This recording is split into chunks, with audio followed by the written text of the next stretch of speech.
Hi everyone, welcome back to the channel, guys. So now we have two big upcoming exams, RBI Grade B and SEBI Grade A. So there is a kind of clash between the two, or it seems that both would be happening almost at the same time with a very small time difference between these exams or the phases of these exams. So in this scenario, now many of the people are asking the same question that हम दोनों exam की तैयारी अगर साथ में करना चाहते हैं तो कैसे करें, या would it be advisable to prepare for both or not in the first place. So इन सारी क्वेरीज को मैं बहुत ब्रीफ में आपको एक्सप्लेन करूंगा. Be with me for the next 10 minutes and you will get a lot of clarity if you are in a confused state. तो सबसे पहले एक पॉसिबल अप्रोक्सीमेट एग्जाम डेट्स के बारे में बात कर लेते हैं, though we don't have the exact idea कि एग्जाम्स कब होने वाले हैं. बट अब हमें तो फ्यूचर के लिए प्लान करना है, so we need some possibilities to be taken into account. So SEBI has already declared that 13 April को जो आपका रजिस्ट्रेशन शुरू होगा, सो नोटिफिकेशन 13 अप्रैल या उसके आसपास आ जाएगी, द डिटेल्ड नोटिफिकेशन. और आरबीआई का नोटिफिकेशन भी अप्रैल में आ सकता है, नहीं तो मई में अर्ली आ सकता है. ये पॉसिबिलिटी है, कोई गारंटी नहीं है. ये सेबी ने डिक्लेयर कर दिया है कि around 13 April you will get the SEBI detailed notification. अब अगर सेबी का नोटिफिकेशन 13 अप्रैल को आता है, most of the times we have seen that SEBI conducts its exam within इन 45 डेज. तो लास्ट वीक ऑफ मई में सेबी ग्रेड ए का फेज 1 आने की पॉसिबिलिटी है. थोड़ा डिले हो सकता है, जून अर्ली में भी जा सकता है, but let's take this possibility into account. उसके बाद अगर आरबीआई का नोटिफिकेशन अप्रैल में आता है, so there is a chance के आरबीआई का फेज 1 जून में हो जाए. तो मई एंड में सेबी, जून के मिड में RBI, then SEBI grade A phase 2 June and.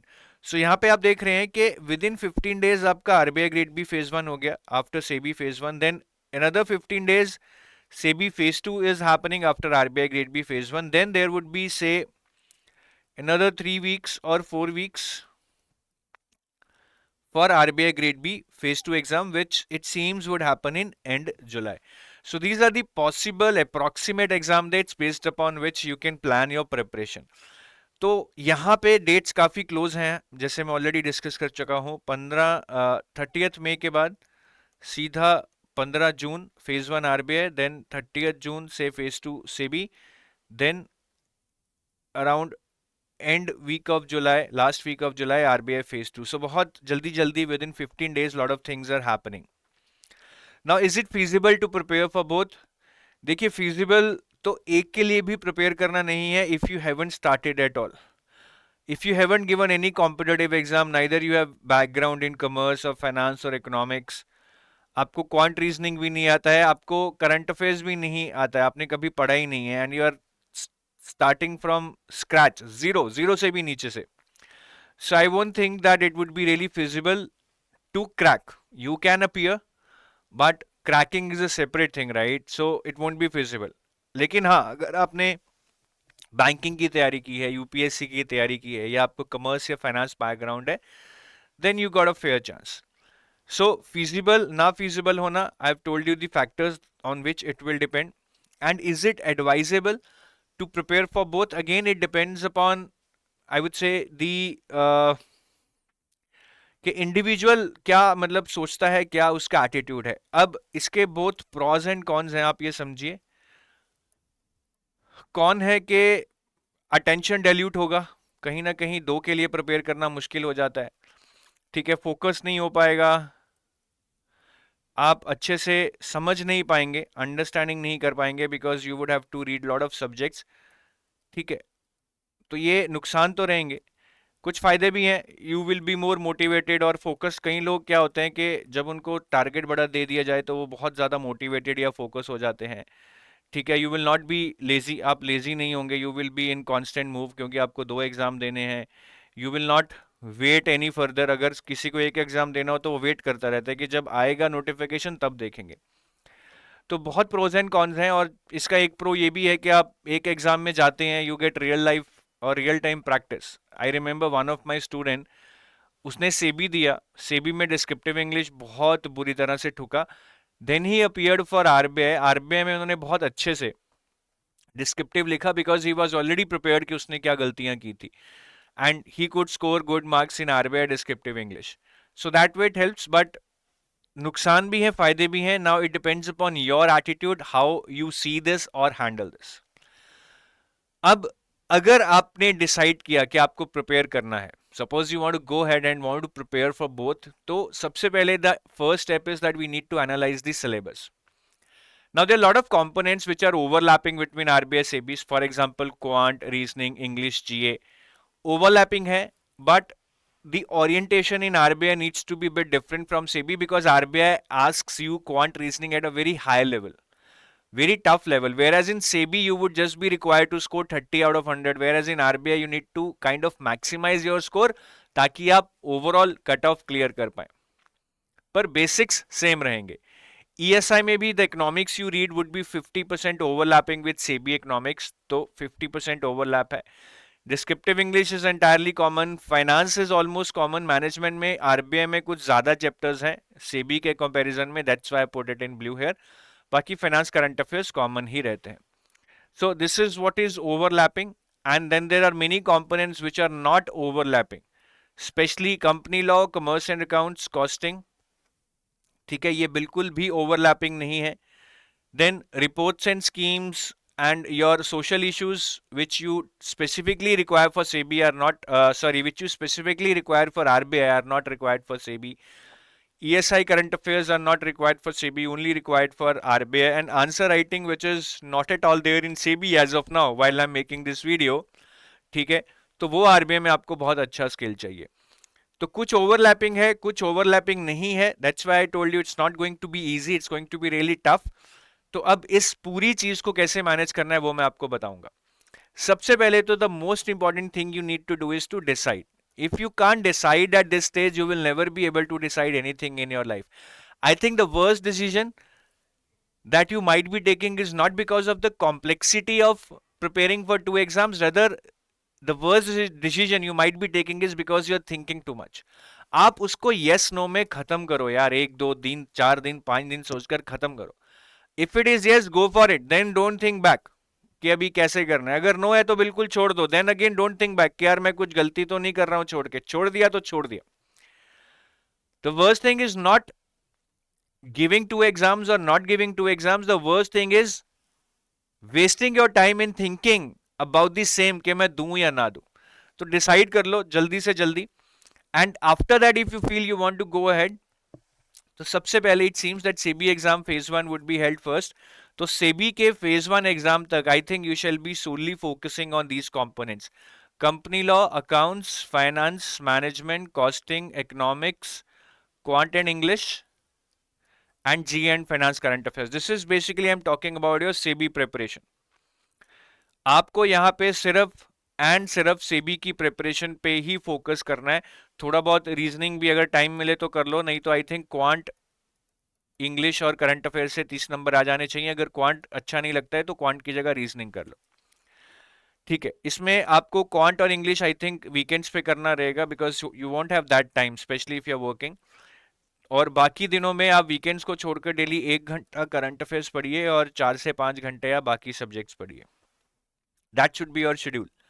ठीक है, तो ये इसमें भी the 6 subjects that are written here, they are not easy. I think you shall be mainly focusing on, at least to clear phase 1, finance, management, costing and company law. These are very scoring and easy.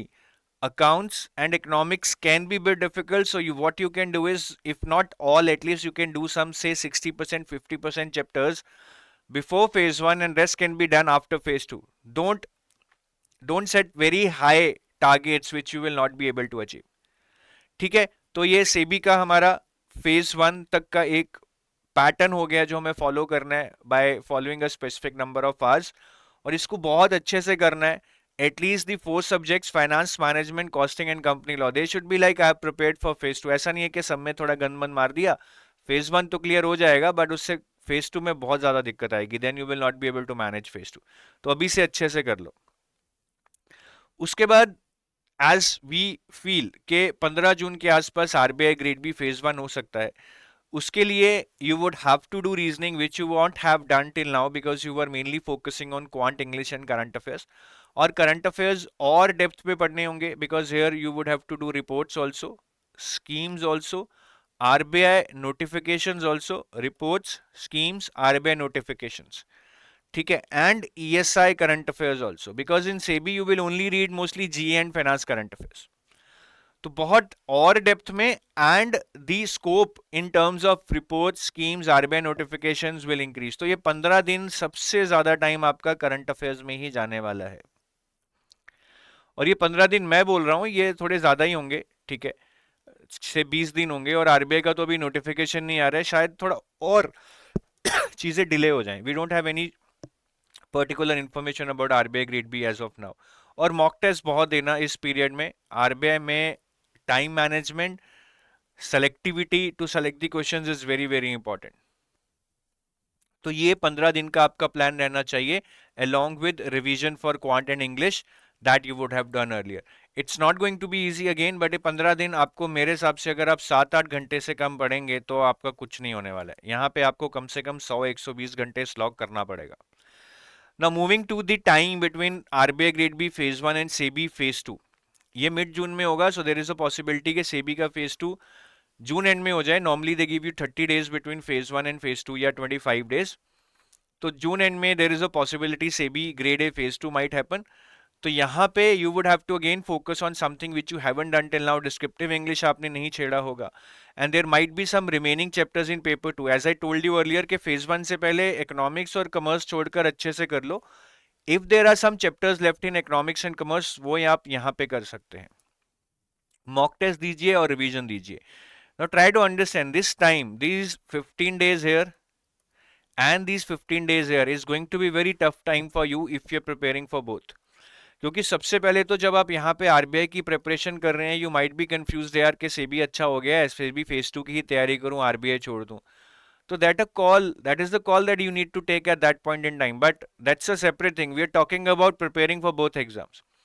तो under that assumption तो आपको यहाँ पे RBI ही पढ़ना पड़ेगा और यहाँ पे सेबी ही पढ़ना पड़ेगा. There are, I mean, no options. But yes, if you want to go for one later, SEBI exam देके लगता है कि काफी अच्छा हुआ है यार, मैं सेबी फेज 2 और अच्छा कर सकता हूँ, then you can spend 30 days entirely on this.